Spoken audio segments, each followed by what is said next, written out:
যখন কেউ এই দোয়াটা পড়বে রাত্রিবেলা, ফাইন মিত্তা, ওই মিন লাইলাতিকা, ওই রাতে যদি তুমি মারা যাও, মিত্তা আলাল ফিতরা, তুমি ফিতরাতের উপর মৃত্যুবরণ করবে। আর যদি রাতে মৃত্যু না হয় তুমি বেঁচে যাও, তাহলে ওই দিনে তুমি প্রভূত কল্যাণ লাভ করবে। সুবহানাল্লাহ।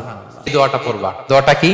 আল্লাহুম্মা ইন্নী আসলামতু ওয়াজহি ইলাইক ওয়া ফাওয়াদতু আমরি ইলাইক ওয়া আলজাতু যাহরি ইলাইক রাগবাতান ওয়া রাহবাতান ইলাইক লা মালজা ওয়া লা মানজা মিনকা ইল্লা ইলাইক আল্লাহুম্মা আমানতু বিকিতাবিকাল্লাযী আনসালতা ওয়া নাবিয়্যিকাল্লাযী আরসালতা।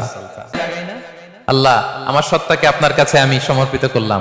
আল্লাহ, আমার সব কাজকে আপনার কাছে আমি সঁপে দিলাম। আল্লাহ, আমার পিঠটাকে আপনার কাছে আমি আমানত রাখলাম। লা মালজা ওয়া লা মানজা মিনকা ইল্লা ইলাইক। আল্লাহ, আপনি ছাড়া আশ্রয় দেওয়ার কেউ নাই। আল্লাহ, আপনি ছাড়া আমাদের মুক্তি দেওয়ার কেউ নাই। আল্লাহ, আপনি যে রাসূল পাঠিয়েছেন সে রাসূলের প্রতি আমি ঈমান আনলাম। আল্লাহ, যে কিতাব আপনি আসমান থেকে পাঠিয়েছেন ওই কিতাবের উপর আমি ঈমান আনলাম।